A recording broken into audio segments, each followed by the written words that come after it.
want to thank you all again for joining us for our regular monthly meeting of the Portsmouth City School Board. I do apologize for our delay in starting. Ask you please stand now for a brief moment of silence.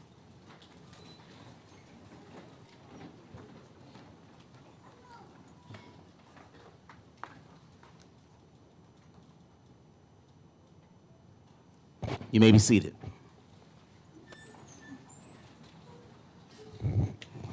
We do have some very special guests that will be joining us this evening. I asked Dr. Bracy to come forward now to introduce them. Thank you, Chairman Patillo, and good evening, everyone. Thank you. And tonight, we are fortunate to have Douglas Park Elementary School present with us tonight.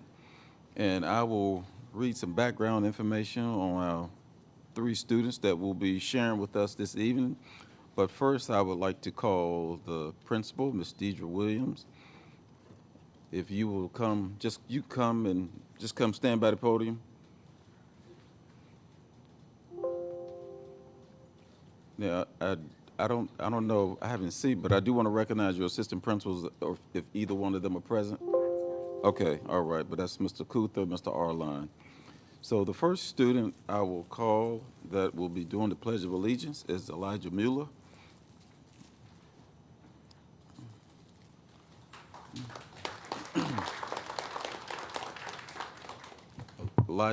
He's a sixth grade. Let me read a little bit of information about you before you get started, Elijah, okay?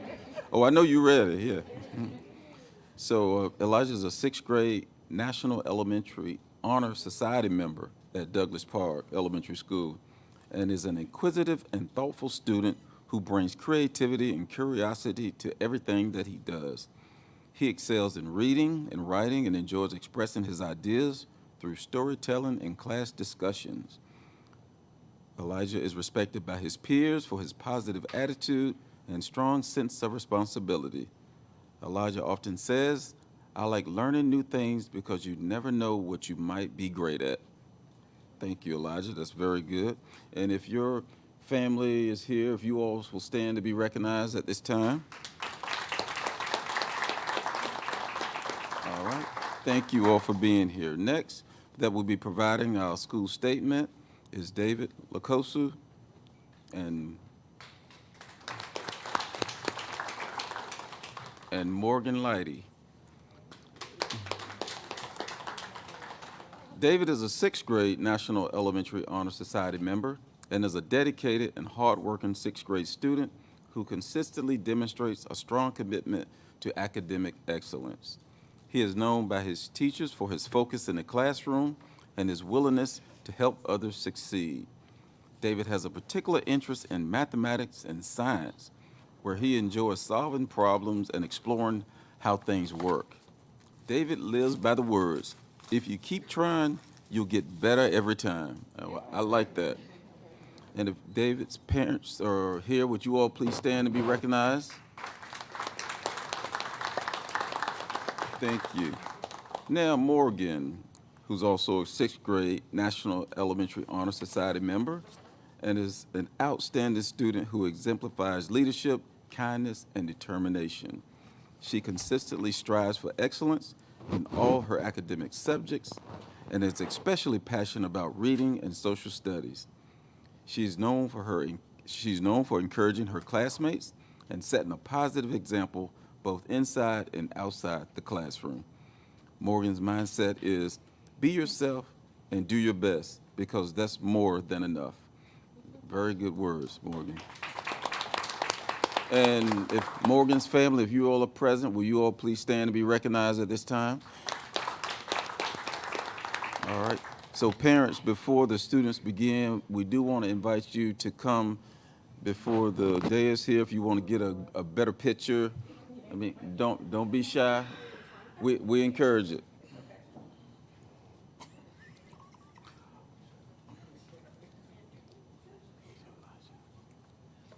So Elijah, once everybody gets in place, I'm gonna let you take off with the Pledge of Allegiance, okay? Because I know you've been ready. Well, you can stay if you want. You can stay in video, record it. Yeah. All right, Elijah, We're ready. We're ready.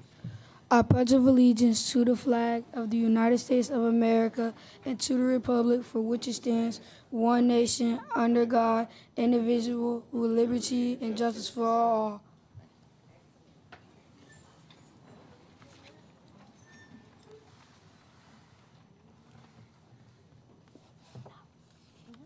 Good evening, Portsmouth Public Schools School Board. Or should we say goodbye, Douglas Park, because we're moving on.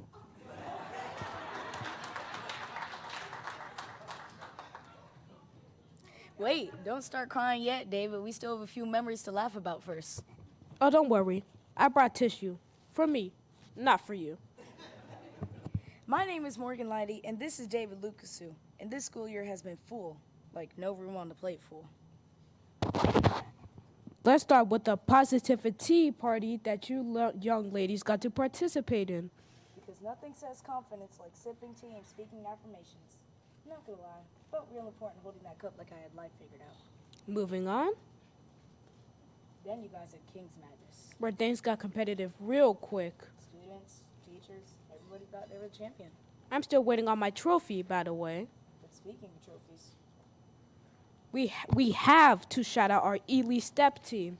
okay, not because they didn't show up, they showed out. Traveling, representing Douglas Park, and bringing home trophies. Not just trophies, they even got a first place trophy. That's discipline, that's teamwork, that's excellence. Don't forget our sixth graders also stepped up big time planting flowers and cleaning up the courtyard. That's how you leave a legacy, not just walking out, but leaving something better behind. And let's not forget all the PBIS events. In that PBIS store, Because nothing motivates students like points turning into snacks and prizes. I checked my points every 5 minutes, just in case they magically increased. Then came field day, AKA, the day we realized who was actually athletic. and who just came for the snacks. No comment. We also explored our futures during Career Discovery Day. From home health to attorneys to entrepreneurs, we saw so many possibilities. Some of y'all already acting like CEOs, I'm not gonna lie. Now we cannot forget the Halloween walkthrough. Because where else can you get a little spooky and eat grilled hot dogs? That combination still doesn't make sense to me, but it worked. And shout out to everyone who supported the McDonald's fundraiser. Because nothing says school spirit like fries and a good cause. Then we had the SOL prep rally with families. That energy, unmatched. Because when your family shows up, it hits different. And we're not done yet. The SOL pep rally's coming on May 4th. So if you thought we were loud before, Just wait. but through all the fun, there's something really important to remember. We didn't start here. We started kindergarten During COVID. when things are uncertain. Different. And honestly, kind of scary. But look at us now. Stronger, Smarter. different. What? Oh, more confident. We didn't just grow up. We grew through it. And as we leave Douglas Park, We're not leaving it the same. we're leaving it better. Thank you for the memories, The lessons, the laughter. and even the homework, I guess. Douglas Park will never forget you.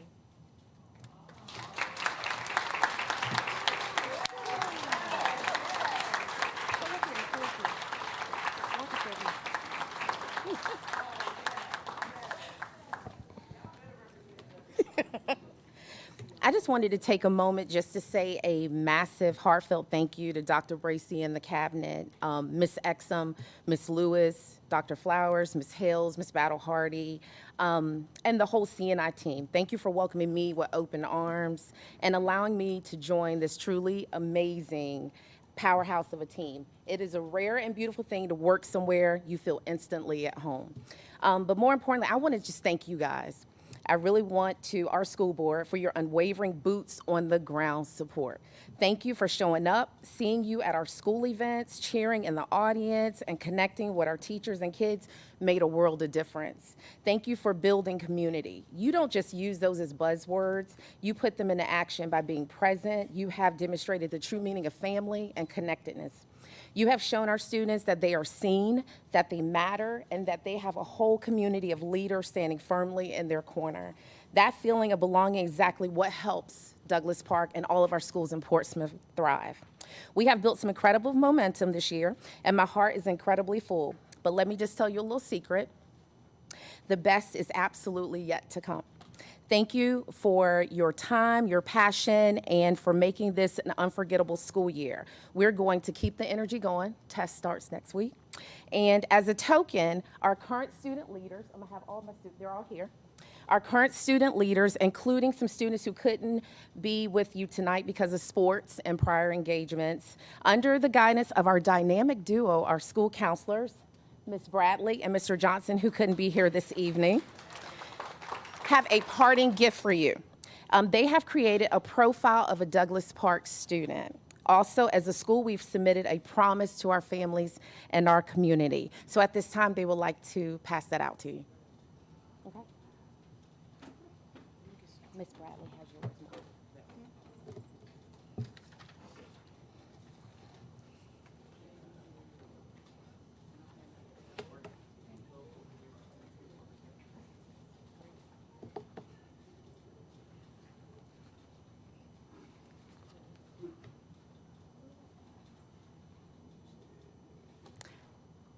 Thank you so much.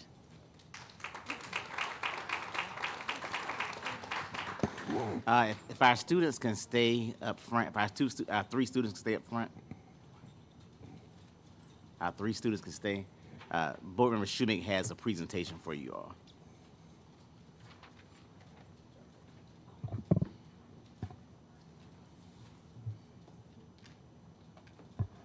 Well, first, I want to say thank you for doing such a remarkable job with Douglas Park.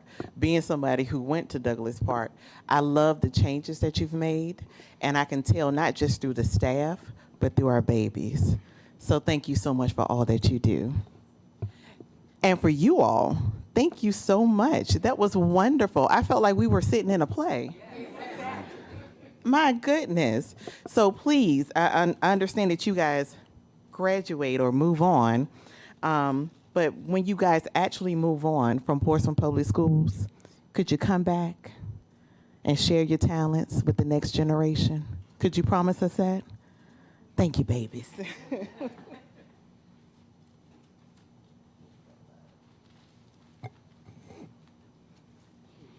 we give all of our students another hand?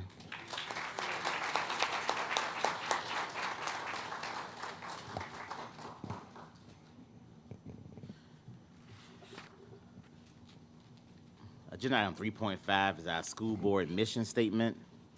The mission of the Portsmouth Public School Division is to engage all students in learning that will foster academic excellence and responsible citizenship. Agenda item 3.6 is roll call. Attendance, Madam Clerk. Here. Here.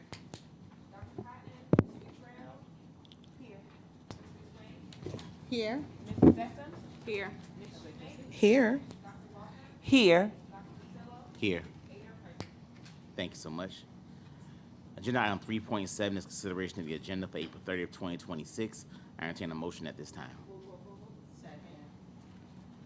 Motion made by Ms. Futrell, second by Ms. Boone. Is there any discussion? Seeing none, roll call, Madam Clerk. Yes. Yes. Yes. Yes. Yes. Yes. Yes. Thank you so much. Agenda item 4.1 is resolution, consideration of a resolution recognizing National Teacher Appreciation Week, May 4th through the 8th. Dr. White.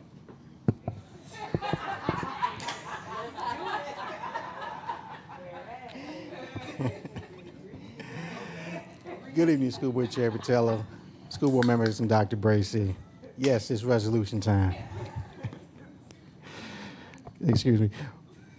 Whereas teaching is an honorable profession, one which all Americans know well because of their personal experiences, and whereas the National Education Association and the National Parent-Teacher Association spearheaded the annual observations of National Teacher Appreciation Week, which commenced in 1984. And whereas the National Teacher Appreciation Week, May 4th through the 8th, 2026, recognizes an educator's significance to our nation's future and to our students' future well-being. Now, therefore, be resolved that the Portsmouth City School Board conveys its profound appreciation and the heartfelt gratitude of the Portsmouth citizens to those individuals involved in the teaching, learning process for their diligence, their zeal, and for their care of our great historic Seaport City's young people. And further be it resolved that the school board salutes the school division's teachers' corps as a manifestation of respect and support for the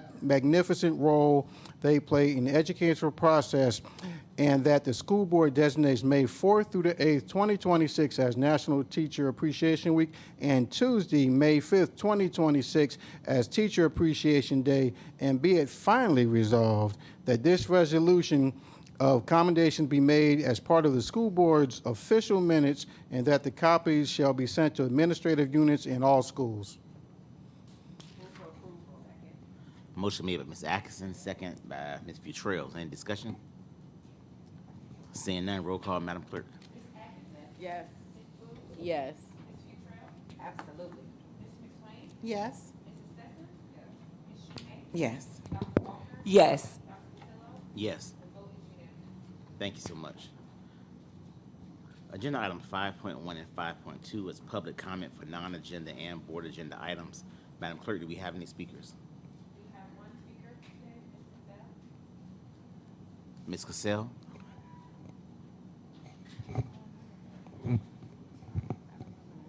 As part of the school division's dedication to transparency and collaboration in decision-making, the school board of the city of Portsmouth allocates time for public comment at every regular meeting of the month.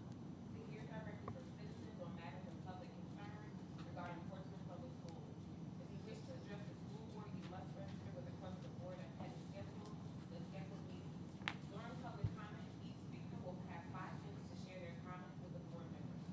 Speakers are not allowed to yield their time to another speaker, and they are not to make any formal resolutions, declarations, or proclamations as part of their comments. Speakers are reminded to maintain decorum and respect while addressing the board. Specifically, no individual personnel, student, or family should be named in comments, as speakers are at their own risk of violating confidentiality law and or defaming the subject of their comments.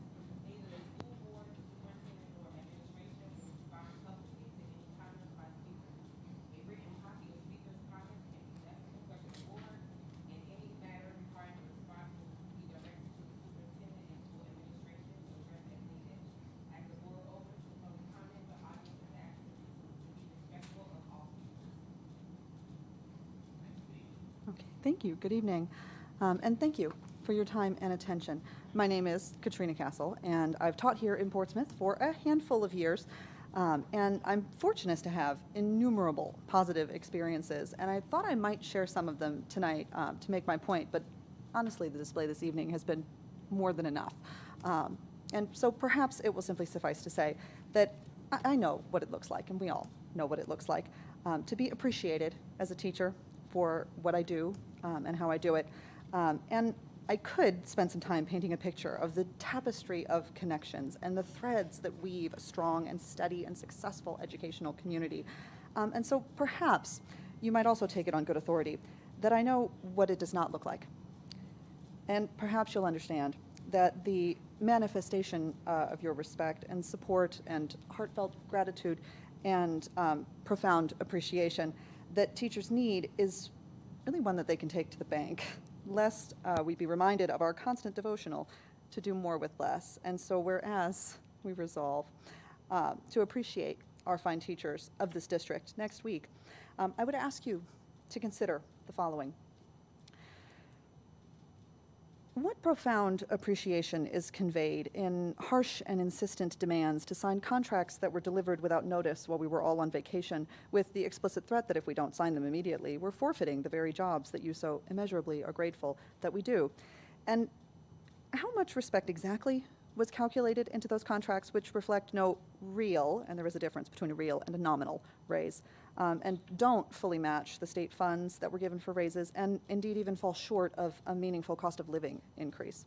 And which layer of the yet unfinished budget negotiations might we peel back to find the heartfelt gratitude in those contracts that seem to be calibrated for how little we could be paid, since you don't yet know how much you really could afford. And then, where precisely might we locate the support in the abrupt and unceremonious end to the very promising measures that have been taken to address the decade-long compensation crisis, which has resulted in, conservatively, I might add, hundreds of thousands of dollars in lost retirement contributions, lower lifetime potential earnings, and ultimately will force teachers to work longer and retire later to make up for the lost time and money of their loyalty. And is that load-bearing support? I know that I risk sounding ungrateful myself in these remarks, and truly I am not. But I can't help but do the math and think that it all adds up to asking for loyalty that has not been well rewarded, and trust that may not necessarily yet have been earned. And before we declare mission accomplished, as that did not go very well for the previous gentleman, we must acknowledge that you cannot achieve or maintain competitive compensation with bare minimum investment. Progress has indeed been made, but it's meaningless if we lose that ground faster than we gain it. Teachers may very well be the biggest line item in any budget, but they aren't an expense. They're an investment. I look forward, as I do every year, to this resolved Teacher Appreciation Week with hope that we have not yet seen the full nor final measure of your devotion, as we have not yet even seen the final budget. And I have faith that these contracts do not necessarily reflect the full measure of your commitment to competitive compensation. Thank you. Thank you so much. Madam Clerk, were there any more speakers?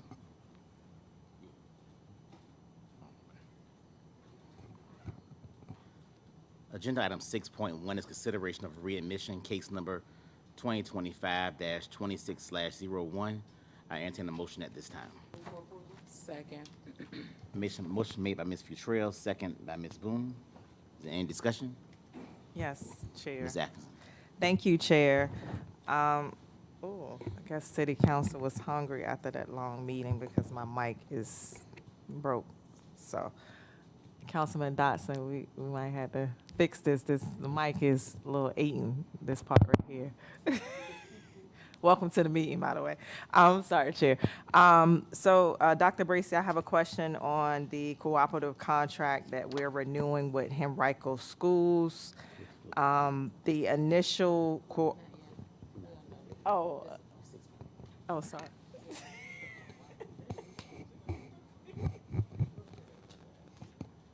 So we're agenda item 6.1, and that's consideration of a readmission. So we had a motion made by Ms. Boone, a second by Ms. Futrell. No discussion? Roll call, Madam Clerk.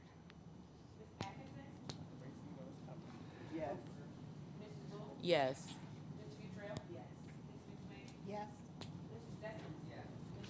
Yes. Yes. Yes. Thank you so much.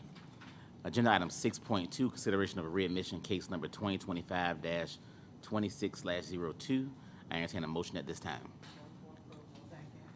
Motion made by Ms. Boone, second by Ms. Shoemake. Is there any discussion? Seeing none, roll call, Madam Clerk. Yes. Yes.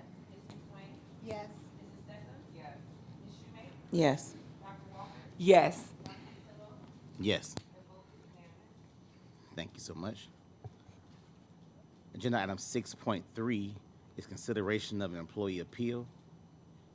Case number 2025-26/02 to approve the hearing officer's recommendation. I entertain a motion at this time. Move for approval. Motion made by Ms. Boone, second by Ms. Shoemake. Is there any discussion? Seeing none, roll call, Madam Clerk. Ms. Atkinson? Yes. Ms. Boone? Yes. Ms. Futrell? Yes. Ms. McSwain? Yes. Mrs. Sessoms? Yes. Ms. Shoemake? Yes. Dr. Walker? Yes. Dr. Patillo? Yes. The vote is unanimous. Thank you so much.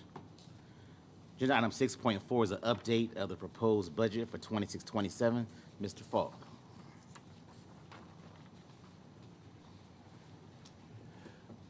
Good evening, Chairman Patillo, school board members, Dr. Bracy. I stand before you tonight with the budget update, Wish I had an update, but I don't have much of an update. As you know, the state has not approved their budget. The state budget is the biggest basis of our budget to determine what our revenues are, so then we can determine our expenditures. So right now, I really don't have a update other than we're waiting for state numbers so we can finalize our calculations and then determine how much money we have and if there is any spending gap, which I hope there isn't, so that we would have to make refinements to the budget. Obviously, the city council is still deliberating their budget. They have given us their initial revenue ask, and there is a gap at this point, but we hope that something comes from General Assembly that will close that. Other than that, I'm here for any other questions if you have any. Any questions from board members, Mr. Falk? Is there any estimated timeline? We have not heard anything as they came back, I believe it was last week. We didn't hear any timeline as to when they're going to come back with a finalized budget.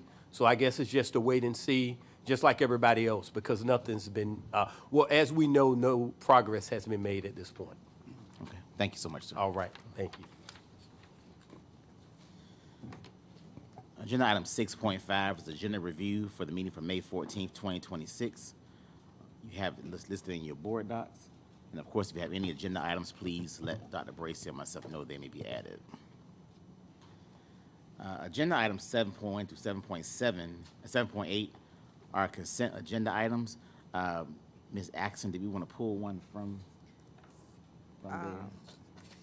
Not necessarily pull one, but just have a question on it.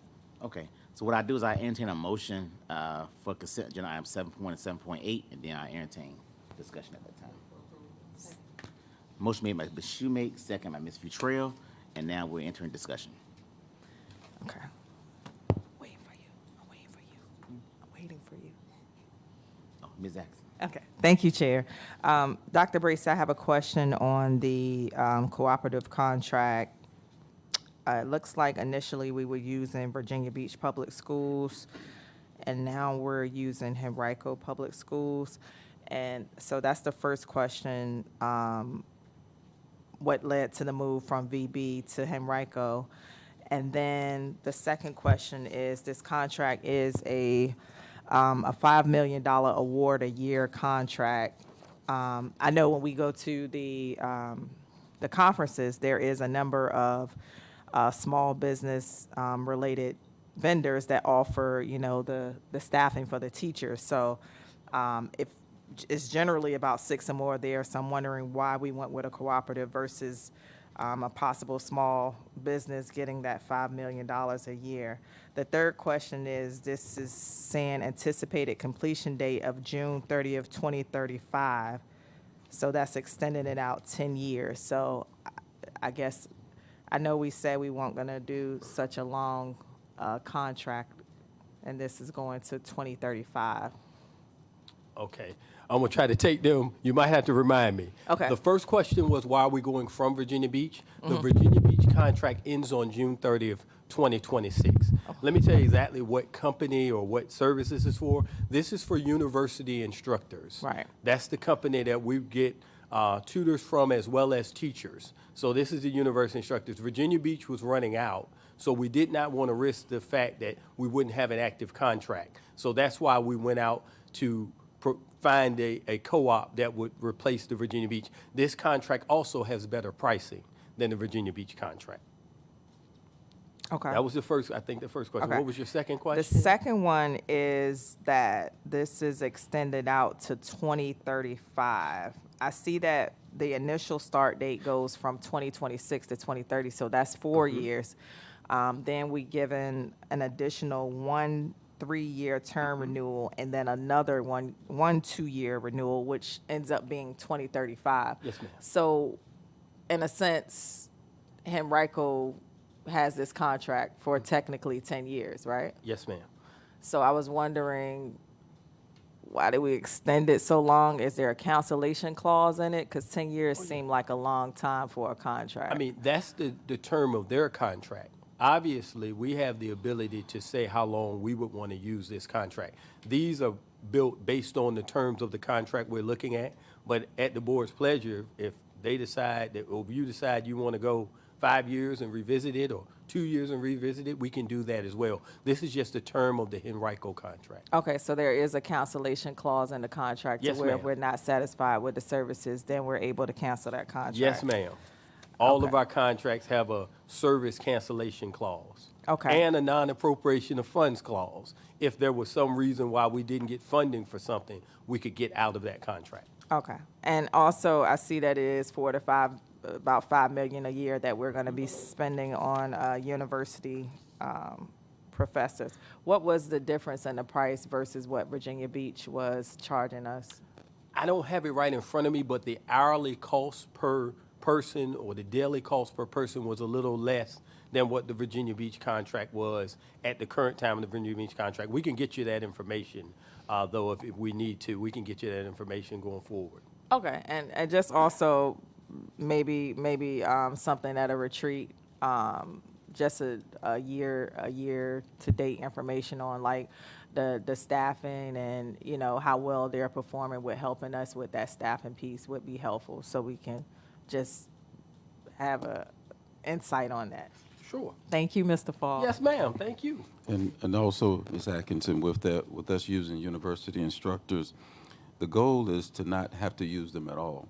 So currently, those board members that are on the HR subcommittee, we've been seeing a lot of progress with our recruitment for the upcoming school year. So even if we have to use university instructors, it won't be to the degree that it has been in previous years, because the job fairs have been going extremely well, and the vacancy standpoint where it is now than where it was last year this time is extremely low. So the amount that you see it could be up to, it shouldn't be anywhere near that amount. Thank you, Dr. Bracy. Is there any other discussion for our consent agenda items? Right, Madam Clerk? Ms. Atkinson? Yes. Mrs. Boone? Yes. Ms. Futrell? Yes. Ms. McSwain? Yes. Mrs. Sessoms? Yes. Ms. Shoemake? Yes. Dr. Walker? Yes. Dr. Patillo? Yes. The vote is unanimous. Thank you so much. Agenda item 8.1 is our monthly report, curriculum and instruction, and that'll be Mr. Malachi. Mr. Balachi.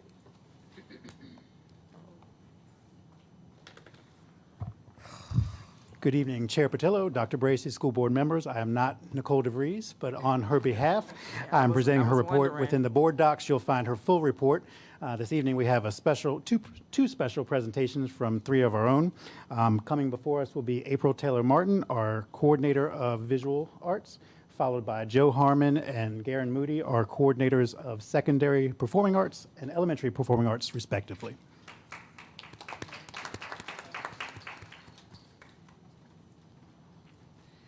Thank you. Good evening, distinguished board members. Good evening. Thank you. Dr. Patillo and Dr. Bracy. I would like to bring my entourage up here. I have a few esteemed teachers from Churchland High School. We have right here Miss Melanie Graham from Churchland, who is our department chair at our Fine Arts Academy. And we have one of our teachers, Miss Jessica Kowalczyk. She's up here to support as well. And they have been very instrumental in all of the successes that we've had this year. So that's why I invited them to be here tonight. That's a also have powerful looking crew. I have a little certificate of my appreciation for them as well that I would like to present to you and share with them.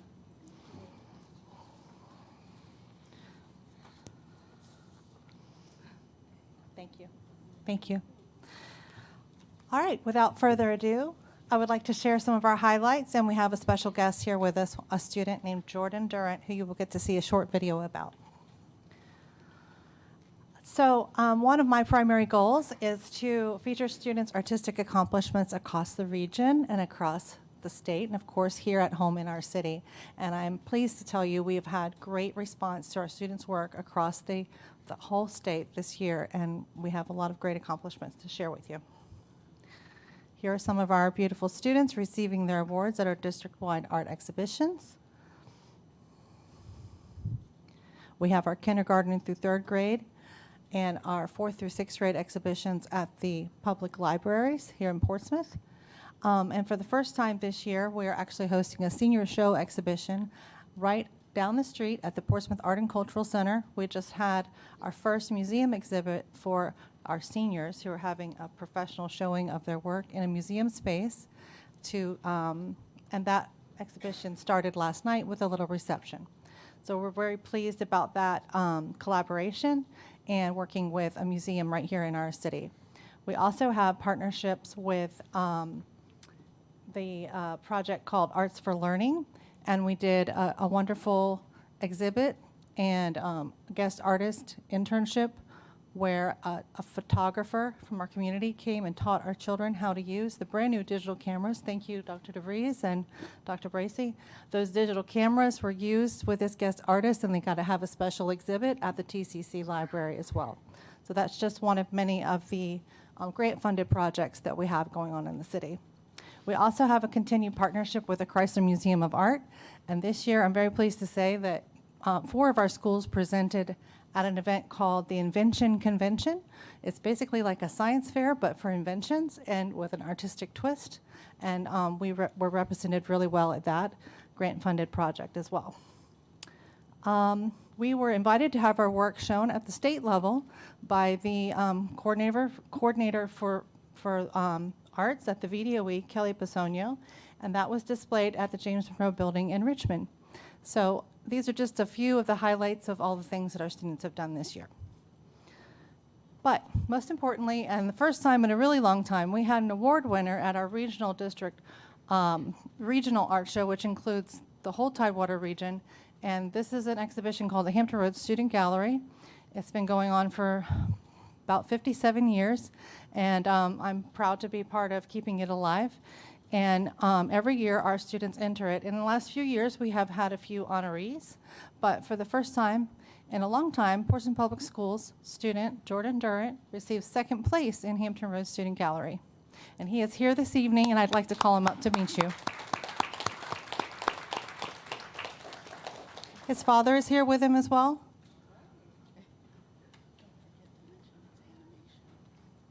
Yes, Jordan actually created a work of animation. This is the first time a work of animation received an award at the Hampton Roads Student Gallery, and it was displayed at the Chrysler Museum of Art for the month of March. So congratulations, Jordan. I have a certificate for you as well. Nope, that's not it.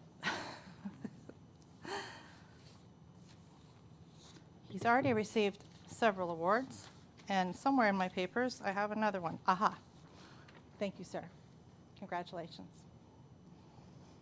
So we have a short video that was created by our communications department that highlights Jordan's accomplishments, and you'll get to see a little bit of his exposure on the larger community at the Chrysler Museum in this video. If I'm honest, I wasn't really expecting my animation to win.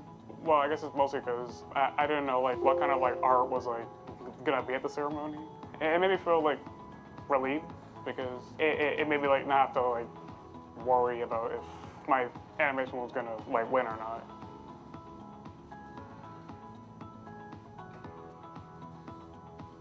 What's exciting about animation to me? It's always been about the end result. As most people probably know, animation takes a really long time. But even through the more difficult projects I've made, the end result, what I've made is it always ends up being satisfying to me. My creative process starts with sketching. Before I even start animating, I sketch out ideas. Once I've sketched out all my scenes, that's when I actually start animating it. I start with a kind of I call it a skeleton layer. I'm just drawing out the basic shape of whatever character I'm drawing and what movements they're gonna do. Once I have all that planned out, then I add another layer, and then I actually draw the characters properly. And once I'm sure that everything's correct, publish it, and that's pretty much how I do it. And being in the art academy, I'll be experience different things and experiment with different styles. I try not to do the same thing. It makes creating art feel more comfortable. When I see my art being put in the museum, it makes me feel appreciated. When I see the other art in the museum, always really impressed me. like how like detailed and like intricate all of it looks. It just like shocks me that something I made could like be in the same place. It makes me feel like I like accomplished something big.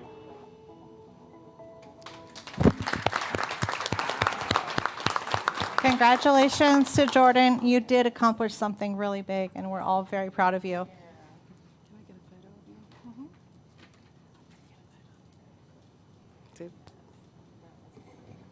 Did we get a picture of Jordan and Dad to post on the site?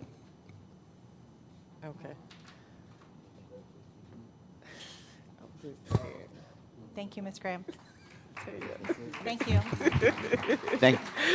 Thank you so much, and also thank definitely you, should put Jordan and Ms. Dad Taylor on Martin, the for the work you site. continue to put in with our students. And we also had a student whose art was exhibited at the Virginia School Board Association office for first place last year as well, Yes, which sir. was returned back this week. So thank you for the work that you're doing, and it's being recognized across the Commonwealth. Thank you. Thank you. I appreciate you. Thank you all.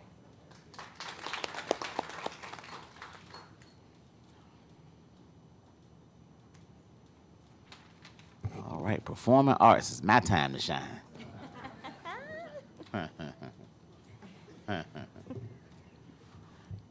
Good evening.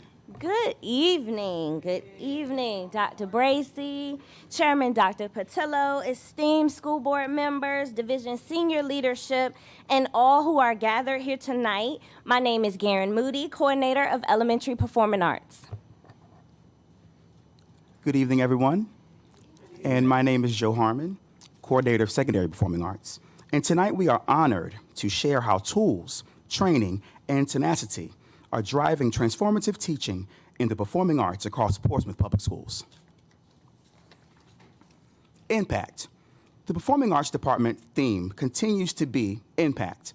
Last year, this time, we shared with you the various ways that our department maintains the standard of academic excellence, making positive impact in our student journeys through the arts. Tonight, we would like to briefly focus on the T in the word impact, teach. Teaching. You may think, well, isn't that what should be happening? Well, yes, it should be. However, we proudly emphasize that teaching the arts is an art form in itself. And our team works hard to ensure quality teaching is taking place in our performing arts classrooms each day. We are equipping our teachers with the tools and the training to teach with tenacity. When we talk about tools, we are talking about the resources and physical conditions necessary for strong performing arts instruction and authentic student performance experiences. One of our major efforts has been our acoustical panel project across 5 secondary buildings. This work is helping us improve sound quality in rehearsal and instructional spaces so teachers can teach more effectively and students can rehearse and perform in environments that are better support music making. This is an important step in treating our performing arts spaces like true learning environments, not just leftover rooms in a building. We are also working to establish designated classroom spaces for dance at the middle school level, including the addition of mirrors and appropriate flooring. That matters because dance instruction requires a safe and functional environment. By creating spaces that reflect the actual needs of the discipline, we are validating dance as a core part of our performing arts programs and giving students a better instructional experience. In our middle school cafetoriums, we are also providing new chairs to help transform existing shared spaces into a more authentic performance setting. While we may not always have the dedicated auditoriums at every school, we are being intentional about using the spaces that we do have and that we elevate performances and create a more professional setting for students and families. All of this reflects a larger departmental focus. We are being more strategic about how our families and our facilities, equipment, and instructional tools support student growth, performance quality, and program pride. Training has been another major growth of our department. We have made a strong commitment to ensure that our teachers are not only supported, but equipped with practical systems and instructional tools that improve outcomes for students. A key example is Make Music training. As a result of intentional professional development and follow-up support, we have seen a 90% increase in usage. That tells us that our teachers are not only receiving training, but actually applying it in ways that are strengthening daily instruction, student practice, and performance preparation. We have also worked to document and organize department procedures in our shared performing arts drive. This may seem simple, but it has been extremely important for consistency, communication, and accountability across the division. Teachers now have a clearer access to expectations, timelines, event procedures, and operational guidance, which helps the department function more cohesively. In addition, we continue to leverage outside the community-based supports to strengthen assessment preparation. These opportunities provide students and teachers with added coaching, exposure, and musical reinforcement as they prepare for adjudication and performance benchmarks. These partnerships with Tywater Winds, the Virginia Symphony Orchestra, and Opera for Us expand the learning experience and help us bring additional expertise into the process. Overall, training in our department is not just about workshops. It is about building teacher capacity, improving systems, and making sure that professional learning translates into better student experiences. I have a lot to say tonight. Teacher tenacity has paved the way for student success. We are proud to share that our student musicians performed remarkably well in this year's district assessments, earning superior and excellent ratings across all disciplines, orchestra, band, and chorus, at both the middle school and high school levels. These accomplishments are a testament not only to the talent and dedication of our students, but also the strength of our instructional practices, utilizing quality tools and resources, the professional training and growth of our educators, and the unwavering support of our school communities.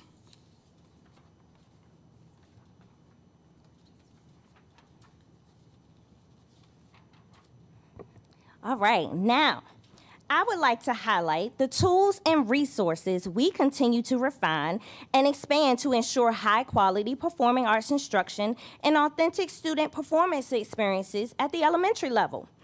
We are making strategic investments in instruments, music technology, and performance risers to strengthen teaching and learning across all of our elementary schools. A key priority is ensuring that each site is equipped with safe, modern stage or choral risers to support high-quality school-based performances. The initial phase of these upgrades is on track for completion by the end of this year, 2026, and we will continue to assess and address additional site needs moving forward. Our team is also enhancing the elementary music curriculum through the expanded use of Quaver Education, our digital platform that provides standards-based, aligned lessons, and instructional resources. Notably, daily teacher usage of Quaver has increased by 42% compared to last school year, reflecting strong adoption and impact in our classrooms. In addition, all 13 of our schools are now fully equipped with classroom percussion instruments, including large xylophones, boomwhackers, rhythm sticks, tambourines, and maracas. These resources support instruction of the Orff Schulwerk approach, which integrates singing, storytelling, instrumental play, and movement. Through this approach, students develop foundational music literacy skills in a way that is both engaging and meaningful. And while access to high-quality tools and resources is essential, the ability to use them effectively is equally critical. Our elementary performing arts department is committed to providing ongoing, relevant, and interactive professional learning to ensure teachers can maximize the resources they have in their instruction. To deepen implementation of the Orff approach, we supported 3 teachers in completing Level 1 Orff certification training at Old Dominion University last summer. We are pleased to expand this effort by sponsoring 4 additional teachers to participate in certification training this coming summer. I'd also like to highlight a recent professional development opportunity that we had on March 20th. When our elementary school music teachers partnered with Norfolk Public School elementary music educators for an Orff-inspired workshop led by nationally recognized clinician Chelsea Cook. During this session, teachers engaged in student-centered, movement-based approaches that integrated singing, body percussion, instrumental performance, and improvisation. This experience not only strengthened teachers' instructional knowledge and their confidence, but it also fostered meaningful collaboration between educators from neighboring, demographically similar districts. It provided a valuable opportunity to connect, share best practices, and grow together in the service of our students. It was truly a beautiful moment, and as you can see, we were looking good in our blue, our Portsmouth blue. Yes, with our Norfolk friends. Tenacity. Tenacity is reflected in the fact that our department is not simply maintaining programs, but actively building structures for long-term growth and sustainability. One example is the recruitment drive that we created,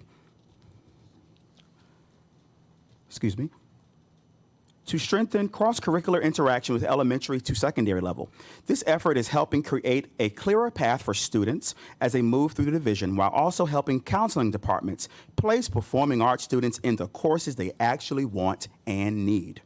This work supports both access and retention, and it reflects a more intentional approach to building strong performing arts pipelines.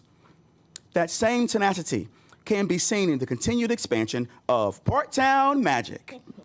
What began as a signature opportunity has continued to grow, with a long-term goal of being absorbed into our Performing Arts Academy, which will soon have a new name.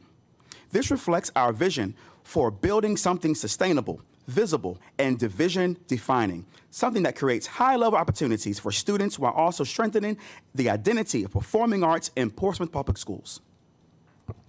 Tenacity also extends beyond the classroom. It is the commitment to before and after school rehearsals, the dedication to building and developing programs, the investment in community partnerships, and the countless hours spent preparing for school-based and community-wide performances.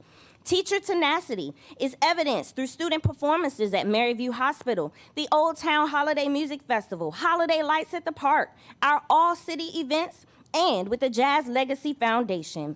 This work takes persistence, coordination, and shared commitment across our schools and our department. What we are most proud of is that this progress is not happening by accident.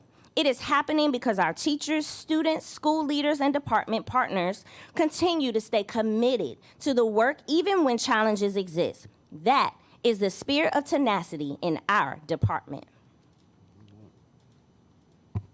So we would love to announce tonight to all of our supporters and stakeholders that Portsmouth Public Schools has been recognized as one of the 2026 best communities for music education by the Nam Foundation, an extraordinary national honor that celebrates our shared commitment to access, excellence, and opportunity in music education.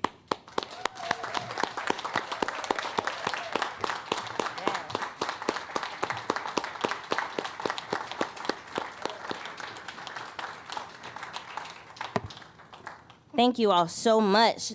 This recognition really affirms the outstanding work of our teachers, our students, our school leaders, and community partners who continue to ensure that the performing arts remain a vital part of the PPS experience. As we conclude, we would like to acknowledge and thank our tenacious performing arts teachers for all they do. And we have 3 who are here tonight. We just ask that you stand to be recognized. Thank you for joining us tonight. Ms. Weber from Waterview Elementary, Mr. Jones at Norcom High School, and Mr. Thornton at Parkview Elementary School. Thank you guys for being here with us. To see our tools, training, and tenacity in action, we invite you to visit our performing arts classes and attend our performances whenever you get a chance. It's only 3 because we literally have at least 7 concerts going on right now. And it was just scheduling conflicts, and you know how it goes. And we try to be very intentional with making sure that you guys can make everything, but it simply can't be possible at all times. But with that said, we invite you to follow us on all of our social media platforms. We have our own platforms. And yes, it's great that PPS has their own, but we have so many great things to share. We can't just simply give it all to Ms. Dr. Nolasco. We can't simply give it all to her. So we made our own page to really expound on what we're doing. And I know I'll say this off the cuff, we are an expensive art form. Music, dance, theater, But as you can see, the proof is in the pudding. We are bringing some quality results because our children, our communities, our families deserve the best. We have the best right here in Portsmouth Public Schools. And I also would like to say in closing that this is not the work that we do alone. And the data from that award did not just come from one calendar year. It came from multiple years of data and being intentional with instruction. So we would like to also shout out Ms. Gwendolyn Jenkins for her hard work in this school division. Yes, absolutely. Thank you all for your support, time, and attention. Thank you. Thank you. Thank you so much for all of your hard work. Any comments from board members at all? Thank y'all so much. Great job.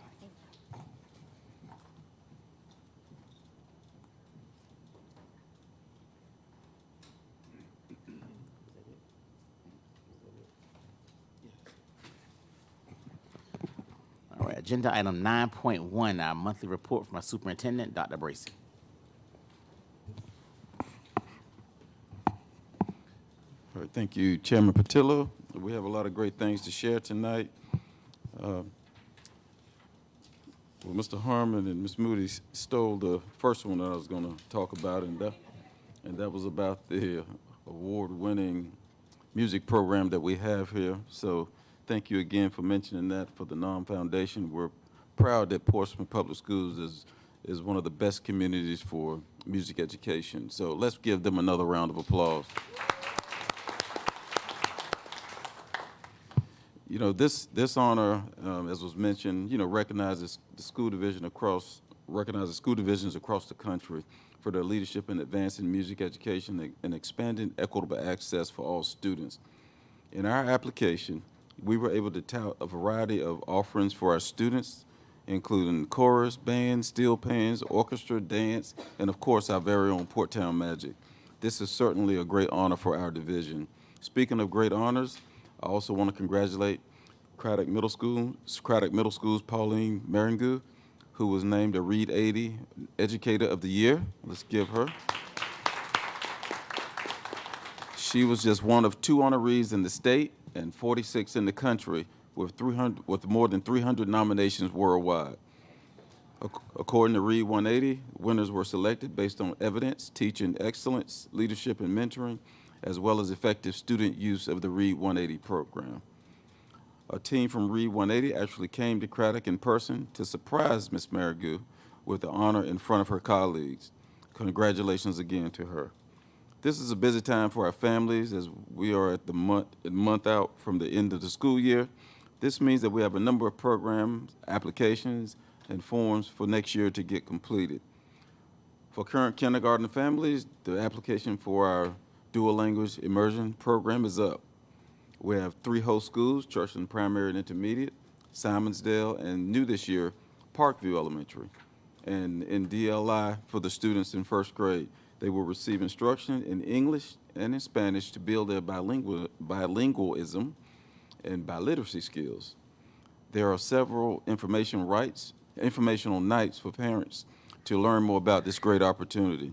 For our current 8th grade families, applications are open for our 2 new industry institutes at Manor High School, and that is the Culinary Institute and the Education Institute.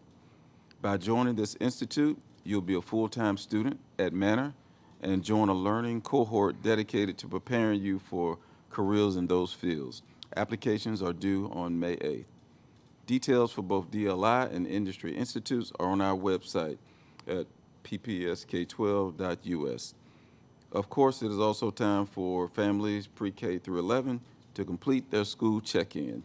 We need families to do this as it ensures your child's information is on file and you have the necessary paperwork submitted to the division. This includes critical things for our planning, such as confirming if your child will need bus transportation for the next school year, as well as making sure we have accurate contact information for your family. Families are asked to complete this by May 15. Dr. Patillo, that completes my report. Thank you so much, sir. Agenda item 9.2 is board member comments. Do we have any comments at this time? I'll start to my far left, Ms. Shoemake. I'm sorry, Ms. McSwain. Thank you, Mr. Chair.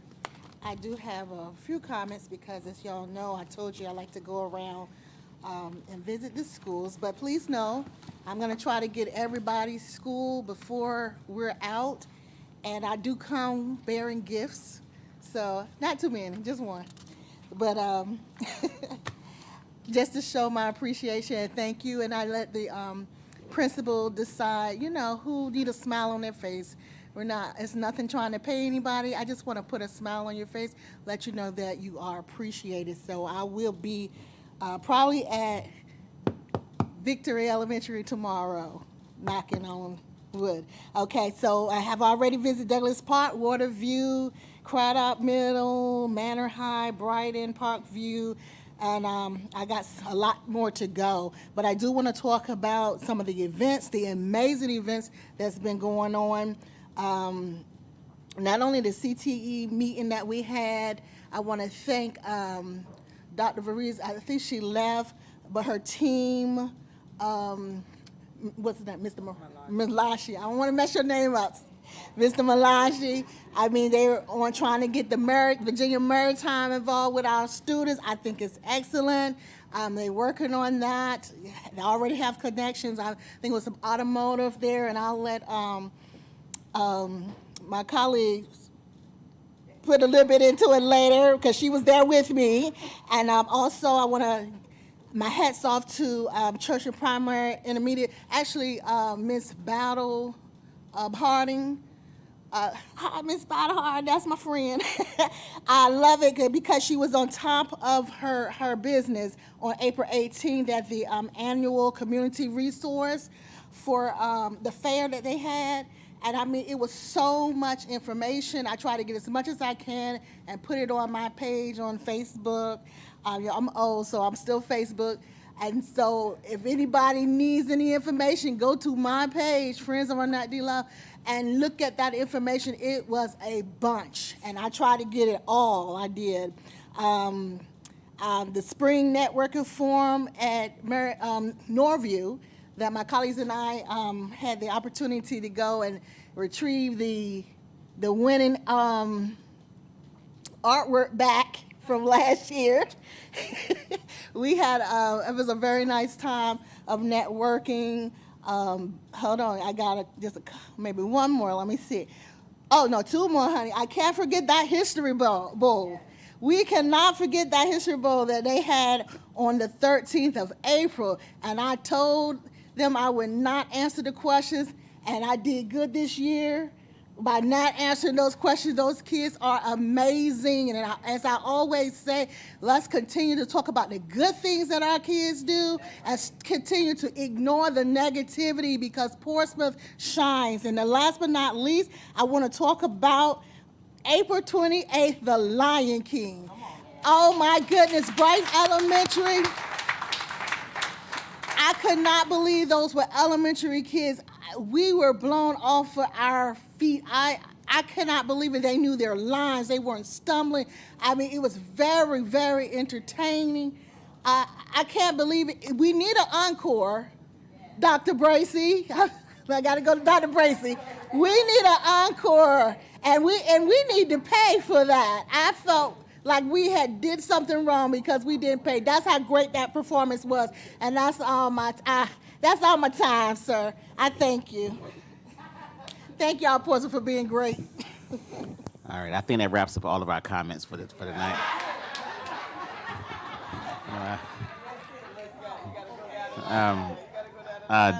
Dr. Walker. I am very quick. I just want to piggyback off of two things that she stated about the History Bowl with Churchland Primary, and then the actual fair that Ms. McSwain was talking about with Ms. Pamela Baldy-Hardy is the SEAC, which is the Special Education Advisory Committee, and that is the third annual community resource fair that we had. So when we talk about SEAC and having that impact for those students with disabilities, we want to continue to have that to grow. And then I know we still have another SEAC meeting for June. So everyone knows I'm a special education advocate, so I just always want to support that. And then lastly, I just want to add about that I think all of us up here attended the Dolly Parton Imagination Library. And as a former reading supervisor for Portsmouth, but also my dissertation being in children's literature, that I really was so elated to be there. And I know that Ms. Dotson is here today because that was really her brainchild and a part of Chain Breakers. So we want to give you kudos to Ms. Dotson, not Mr. Dotson, but Mrs. Dotson, and to make sure that, we were so elated with that library. And I did say I had a colleague in my full-time job to go to today to take her child on a field trip, and I told her to make sure that she stopped past that library. Thank you.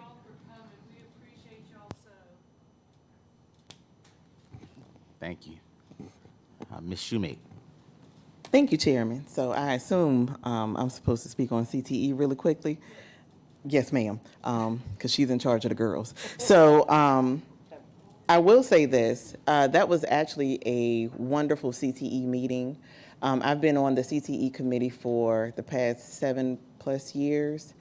And in this particular meeting, Mr. Malachi actually brought up some things that I brought up at least 7 years ago, and he's actually actively working on it. So I just want to thank Mr. Malachi for doing his part and seeing where there are some holes in certain situations and making your point to do the work. We also got a report from Ms. Tonette Outland about the PACE Center. So we had a very full meeting, and it was full of information, and I'm excited about what CTE is going to look like in the upcoming years. So thank you so much for that. Am I good with CTE? Thank you, baby. Okay. Really quickly, so these are some things that I've attended, and if I forget anything or misrepresent anything, please again charge it to this wonderful brain and not my heart. So I would like to say thank you and congratulations to Big Homies Community Outreach Program for their amazing hoop nights. I attended that. I did not play because I don't know how. The Mann Foundation and Portsmouth Sheriff's Office, who hosted a family reunification carnival, the unveiling of the Dolly Parton's Imagination Library, which is located in Portsmouth Children's Museum, hosted by a Chain Breakers organization. Also, congratulations to Dr. Cardell Patillo on being commissioned as Kentucky Colonel by the Governor of Kentucky. Congratulations. And as already stated, last but not least, congratulations to Craddock Elementary School on a spectacular production of The Lion King Kids. It was actually Broadway worthy, seriously. They did a beautiful job. Really quickly, on a different note, I also want to speak to perception versus reality really quickly. So I put on social media a post thanking a long-term friend by the name of Donnie Smith, also known as DJ, who is an ex-MLB player, who stepped in to temporarily coach Norcom Boys baseball team until they receive a permanent coach. The post was to highlight and to thank someone for being selfless and to provide my personal opinion, okay? Not to diminish the decision of the administration. I want to make that clear. Now, no one came to me, just to be clear, because even if they did, I'm one of those people you have to know how to come to me. But no one came to me and stated anything. But I read through the comments, and I typically, have a gift of putting myself in other people's shoes, right? So as a school board member, there's a fine line between the actual position and a human being without this position, right? Which is perception. So as a person who understands the frustration of reporting to a board in my regular position, and keeping my staff happy, I sometimes have to take a step back. And I've been the person who had to change my day-to-day because a board member made enough noise about their own personal agenda and thoughts and alignments. And because they weren't aware of the day-to-day, it disrupted my service and frustrated my staff. So I had to deal with it, but the stress is unbearable. Will I always agree with the matters that happens in the day-to-day? Absolutely not. But to be fair, Dr. Bracey's phone has never not worked for me. As a board member, my personal feelings does not dictate what should happen overall. I'm not bigger than the program. I've been told by staff and citizens that a shift has happened on the board, and it is true. But as Dr. Patillo preached one day, shift happens, and that's okay. As a board member, my job is to be a part of the solution and not a part of the problem. And that's exactly what I'm going to do. So thank you, Dr. Bracy, and your administration, and all of your staff for all of your hard work. And I don't want that to go unnoticed, okay? Really quickly, slightly changing the subject, we have greater matters at stake, like our rights. Let me inform you of some of the rights that have been reversed or altered since 2025. Abortion access, Medicaid coverage, emergency care, transgender military service, gender affirming care, discrimination protection, DEI programs, voting rights, affirmative action, birthright citizenship, asylum rights, international aid, union rights, press freedom, environmental protection. Why is this important? We lose sight of greater things that directly affects us when we focus on things that will divide us and keep us further behind. I beg of you, please pay close attention to the facts and vote accordingly, because our future is at risk. Your voice and your vote is powerful, hence why individuals are attempting to silence you. For those who are new to politics and those who are old and familiar to politics, be ready for the fight and educate yourself. If you aren't ready, please step aside or be pushed out of the way. Thank you all, and happy early birthday to me. Thank you so much. Ms. Futrell. Thank you, Chair. I don't know how I'm gonna go after that, but I'm gonna give you some updates that I do have. Okay, a little bit.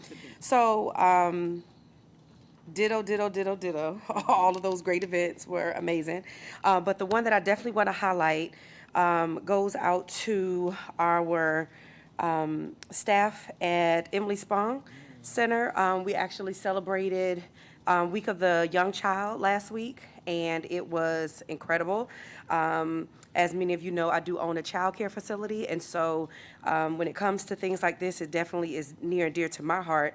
And so our students was able to participate in their World Language Day, which took place on the 16th.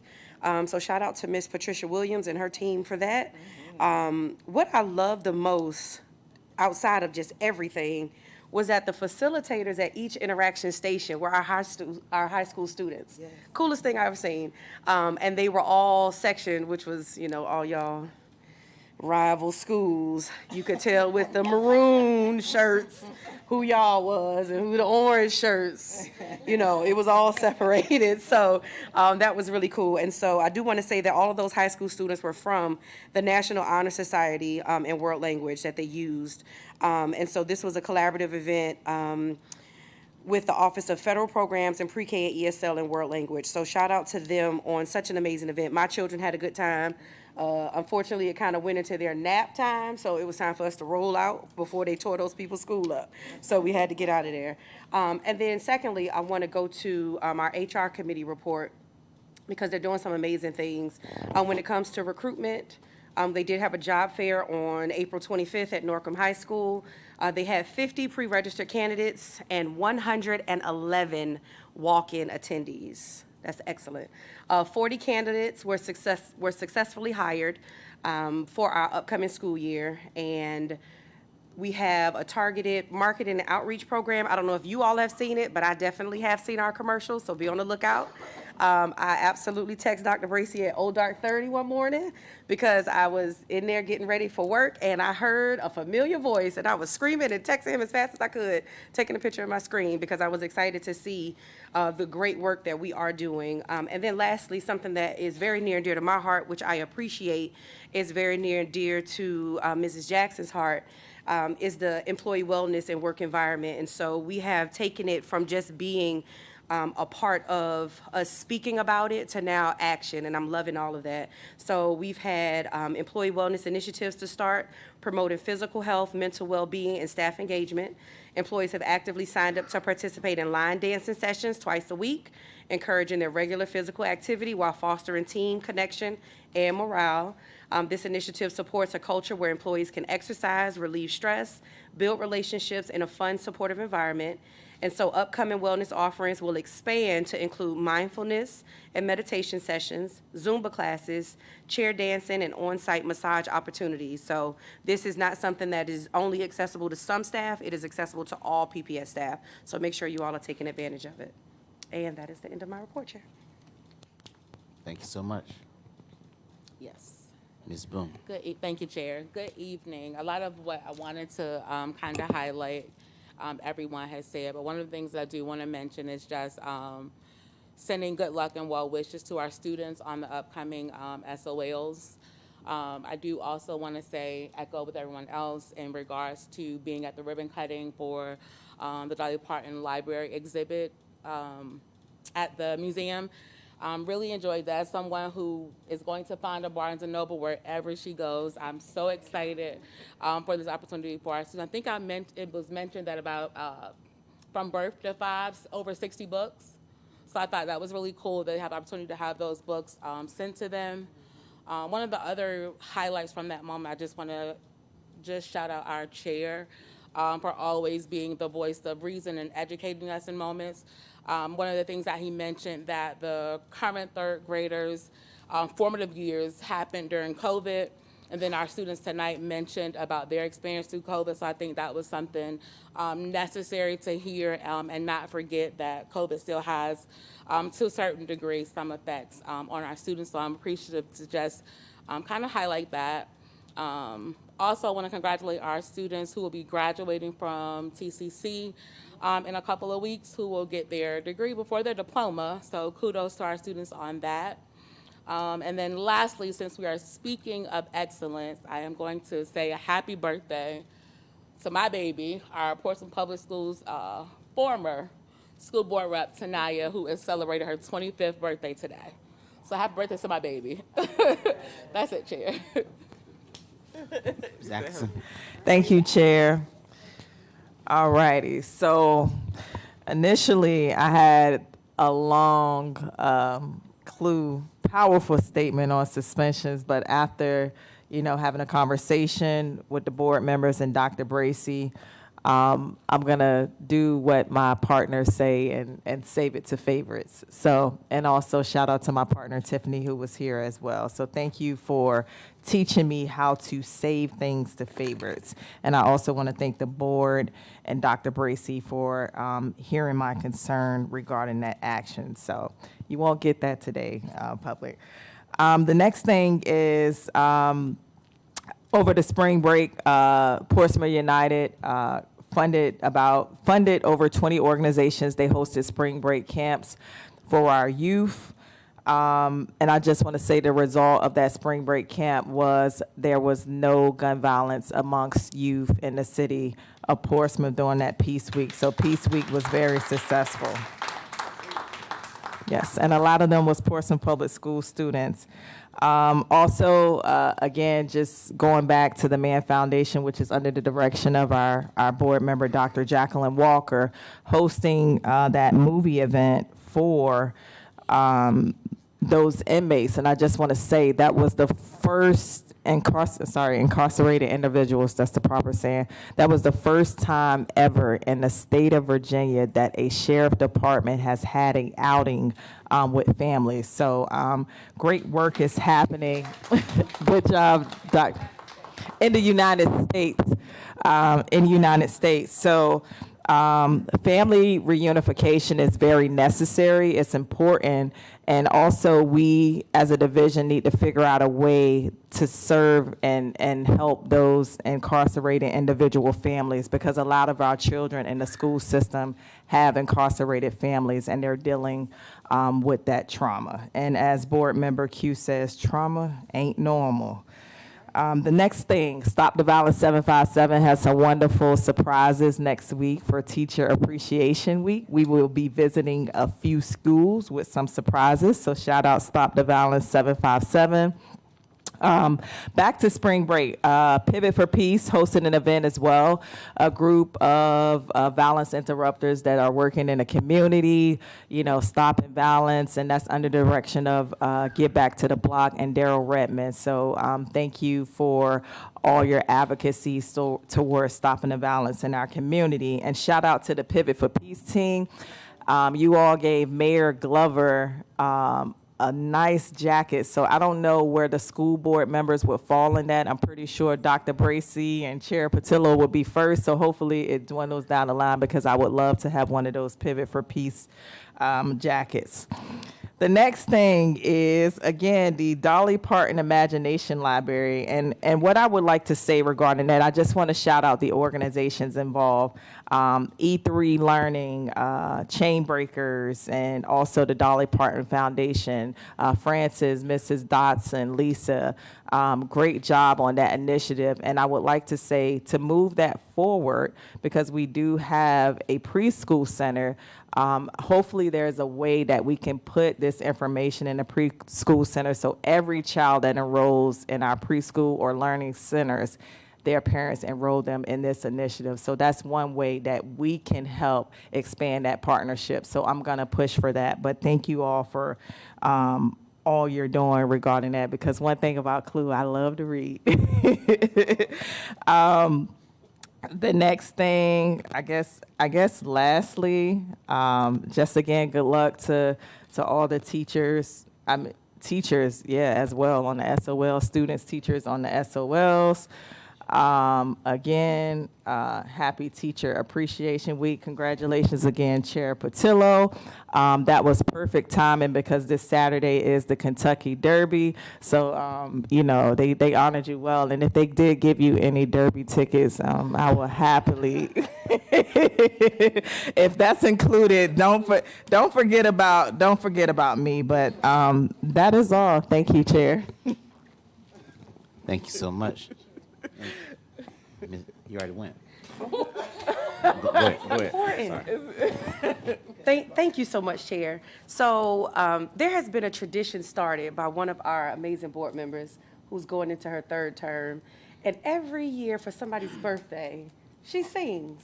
Yeah. It's just funny that her birthday's Sunday and she hasn't said a word.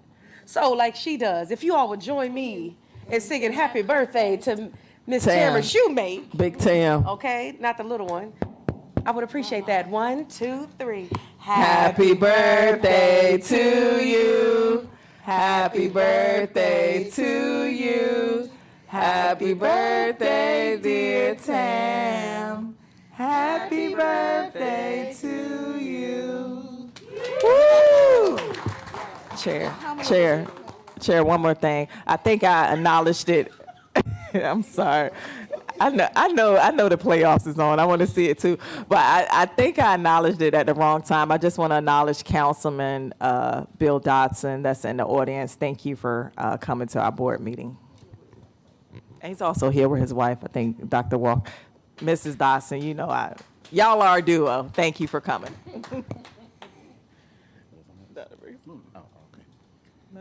All right. There are all our comments. As a reminder that I thought you should hear now.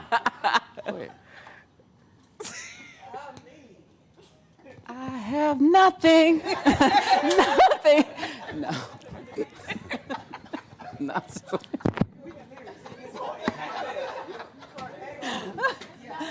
No, I dare not bore you because I would be repeating everything that everyone has said. So good job. It's kudos that I sit down this end tonight. But thank you. I do want to say that the Lion King Kids was absolutely amazing, and I would like to see it again. I wish the audience was filled. There were a lot of people there, but oh my God, if you were not there, you literally missed an amazing play. It was top notch. So kudos to everyone involved, the logistics. It was so many things going on, but you guys did an amazing job. So thank you. And thank you, Chair. Let me speak. You're welcome. No, I just want to state that just a reminder, SOL testing begins on Monday, And we all like to celebrate our teachers for Teacher Appreciation Week, but just a reminder to those who are volunteers and visitors and board members to remember the SO testing is going on. Contact principals ahead of time to schedule when you all can deliver your gifts and treats, and make sure we don't disturb testing. Amen. All right. Amen. Tuesday the 5th. Right. Starts, right. So if all hearts and minds are clear, now I can declare this meeting adjourned.